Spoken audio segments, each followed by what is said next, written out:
In 1968, I met my late husband Bernie in Minneapolis, Minnesota, while he was on leave in the U.S. Navy.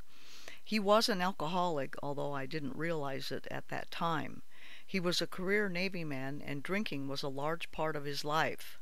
We fell in love and moved to San Diego, California.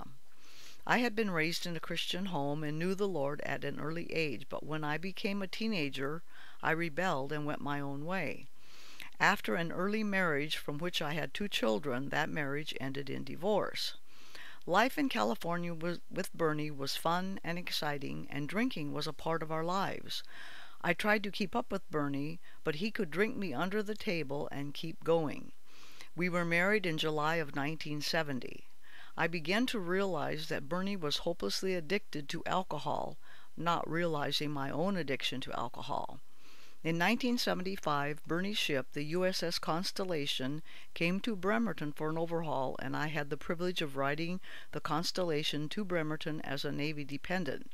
We settled in Bremerton, and Bernie's drinking grew heavier. One morning, early, I woke up to find him in the kitchen drinking. He told me he couldn't stop and needed help. At that time, he entered the alcohol rehab program at the Naval Hospital.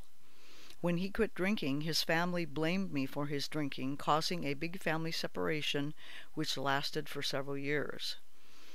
At the time Bernie entered the Navy rehab program, I realized I needed help from my drinking and the family problems it had caused, so I went back to church, Hillcrest Assembly in Bremerton, and recommitted my life back to the Lord. Bernie was clean and sober for about 16 months.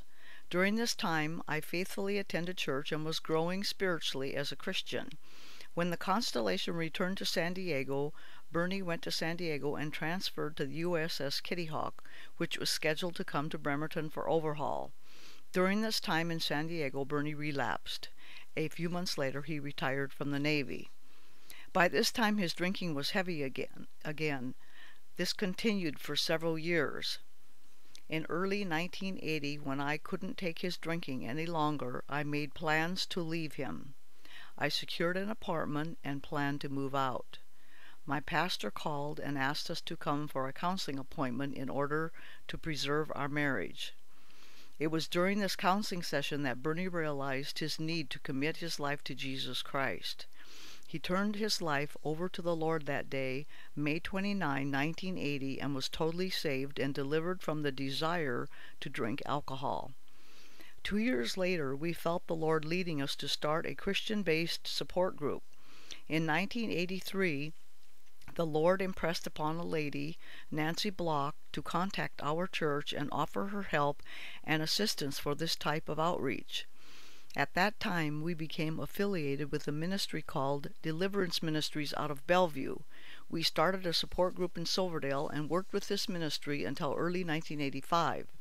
In the spring of 1985, we felt the Lord leading us to start our own Christian-based support ministry, and with the help and assistance of our pastor, Raymond Jennings, Had Ministries was born in May of 1985.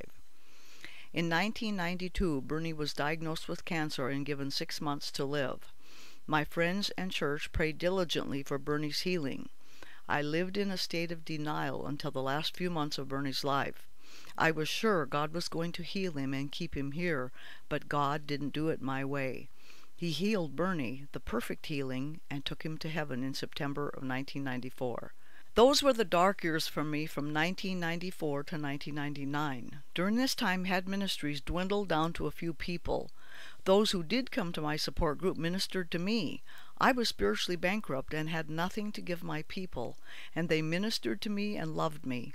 There were many times I would come to Had and no one would show up.